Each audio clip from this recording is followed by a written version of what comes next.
Hola, mi nombre es Zulma Jiménez. Hoy les voy a dar una presentación que es una traducción de la presentación en inglés Álgebra del Dr. Harold Kroto. Entonces, vamos a hablar sobre álgebra y lo fácil que es. Lo primero que vamos a hacer es a contar las caras del cubo. Vamos a representar las caras del cubo con la letra C. Entonces, contemos. 1, 2, 3, 4, 5 y 6 caras. Entonces, C es igual a 6. Vamos a hacer una tablita. En la primera columna vamos a colocar la figura o el objeto, en este caso el cubo. En la segunda columna el número de caras, C, en el caso del cubo es 6. En la siguiente columna el número de esquinas.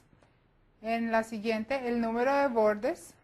Y en la última columna una ecuación, C más E menos B igual a algo. Después vamos a ver de qué se trata. Si necesitas tiempo para hacer la tablita, pon una pausa y luego continúa. Ahora vamos a contar las esquinas del cubo.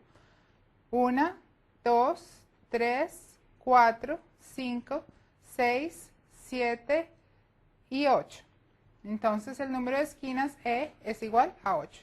Escríbenlo en la tabla, E igual a 8. Seguimos con el número de bordes. 1, 2, 3, 4, 5, 6, 7, 8, 9, 10, 11 y 12. Entonces el número de bordes B es igual a 12. Si te lo perdiste, vamos a hacerlo de nuevo. Fíjate en la línea blanca.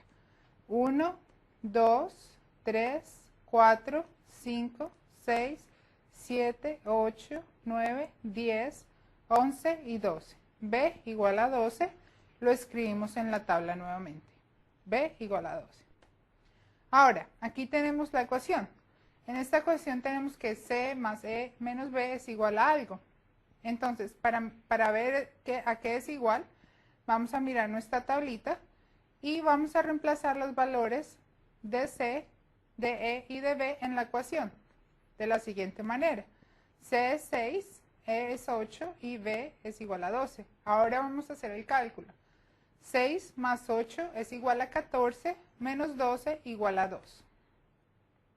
Escribimos esto en nuestra tabla. Ahora, vamos a cambiar de objeto, vamos a mirar la pirámide. Esta pirámide no es igual que la pirámide de Egipto, porque la pirámide de Egipto tiene una base cuadrada y si ustedes se fijan en el dibujo, esta pirámide tiene una base triangular. Vamos a contar las caras del cubo como lo hicimos anteriormente, las caras de la pirámide como lo hicimos anteriormente para el cubo. 1, 2, 3 y 4. Entonces el número de caras es igual a 4. Lo escribimos en la tabla. El número de esquinas ahora para la pirámide es 1, 2, 3 y 4. Entonces E es igual a 4. Lo escribimos en la tabla. Nos falta el número de bordes, entonces vamos a contar. No se te olvide seguir la línea blanca. 1, 2, 3, 4, 5 y 6.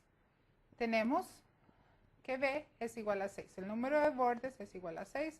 Lo escribimos en nuestra tabla y ahora vamos a ver la ecuación.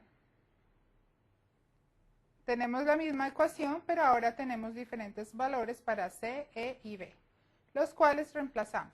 C, 4, E, 4 y B es igual a 6. Entonces vamos a hacer el cálculo de la ecuación. 4 más 4, 8, menos 6 es igual a, sí, 2. Lo escribimos en nuestra tabla. Miremos la tabla. Si nos fijamos, para ambos, para el cubo y para la pirámide, el resultado de esta ecuación es 2. Es algo mágico, ¿cierto?